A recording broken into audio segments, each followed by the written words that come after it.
Hey, beautiful people, ever felt that little tug of war in your relationships? That moment where you're trying to decide on dinner, vacation plans, or even just how to spend a Sunday afternoon. One person loves quiet nights in, the other thrives on social outings. And suddenly, you're either giving in and feeling a quiet resentment simmer, or you're stubbornly holding your ground, leaving both of you frustrated. It's a classic dilemma. How do you meet in the middle without feeling like you've lost a piece of yourself? Today, we're diving deep into healthy compromise, not about sacrificing your soul, but about finding shared joy and strengthening your bond. Let's debunk a common myth right away. Healthy compromise isn't always a perfect 50-50 split. Sometimes it's 70-30ths or even 90-10ths, depending on whose needs are more critical in that specific moment. The goal isn't mathematical equality, but rather ensuring both parties feel heard, respected, and ultimately satisfied with the outcome over time. It's about taking turns carrying the heavier load or getting to decide, trusting that your partner will reciprocate when it's your turn. Think of it as a dance, not a rigid negotiation. It's about mutual respect for each other's happiness, understanding that sometimes one person's comfort or desire needs a little more room to breathe. Before you can even begin to compromise, you need to understand yourself. What are your absolute non-negotiables?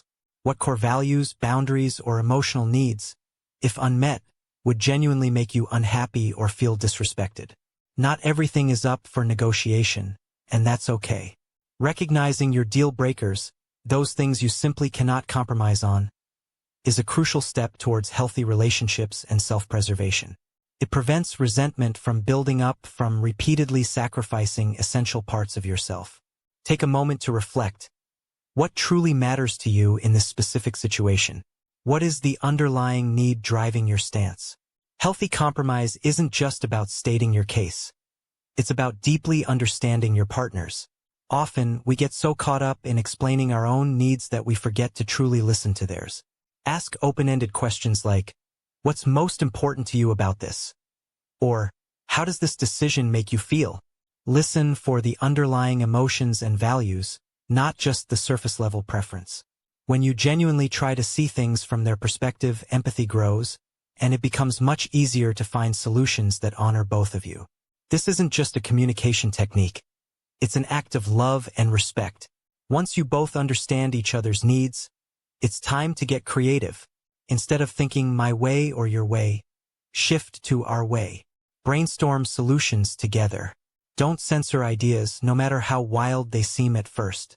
Maybe you can combine elements of both desires, or discover a third, entirely new option that neither of you had considered. Perhaps a yes and approach. Yes, we can go to your concert this month, and we can plan a quiet weekend retreat next month. This collaborative spirit transforms a potential conflict into an exciting opportunity to innovate and connect, reinforcing that you're a team facing challenges together. Relationships are dynamic, not static. Sometimes you'll be the one making the bigger concession, and other times your partner will. The key is to trust that it will balance out over the long term. If you always insist on an equal split in every single instance, you might miss opportunities for generosity and connection. Think about the relationship bank account. Sometimes you make a big deposit and sometimes you make a withdrawal. As long as the account remains healthy and both partners feel valued and reciprocated, you're doing great. True flexibility means being okay with not getting your way, sometimes, knowing that your partner will have your back when it truly matters to you.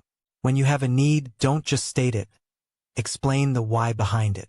Instead of saying, I want to go to the mountains for vacation, try, I really need the mountains this year because the quiet and nature help me de-stress in a way nothing else does, and I've been feeling particularly overwhelmed lately. Sharing the underlying emotion or reason allows your partner to understand your perspective on a deeper level, fostering empathy. It makes your request less about a demand and more about a vulnerable sharing of self. This transparency can transform a potential standoff into an opportunity for genuine connection and understanding. So, you've compromised. Great. But the conversation shouldn't end there. Healthy relationships involve regular check-ins after decisions have been made. A few days or weeks later, ask each other, How are you feeling about our decision to compromise outcome? Or, is there anything we could adjust next time? This shows you value their feelings even after the fact, and it allows for course correction. Sometimes, what seemed like a good compromise in the moment might not feel great in practice.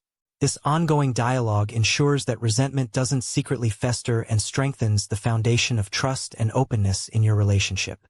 Finally, remember that growth often happens outside our comfort zones. Healthy compromise might sometimes feel a little uncomfortable for both of you, and that's not necessarily a bad thing. It means you're stretching, learning, and adapting.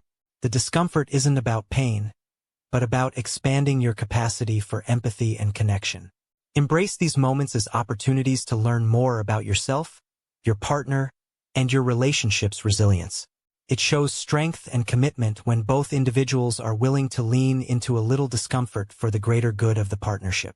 It's how relationships evolve and deepen over time. Healthy compromise isn't about giving up who you are. It's about growing together.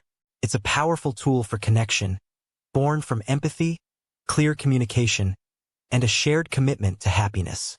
By understanding your core needs, truly listening, brainstorming creatively, and checking in regularly, you can build a relationship where meeting in the middle feels empowering, not exhausting. So go forth, communicate with kindness, and build a partnership that thrives on mutual respect and shared joy. You've got this.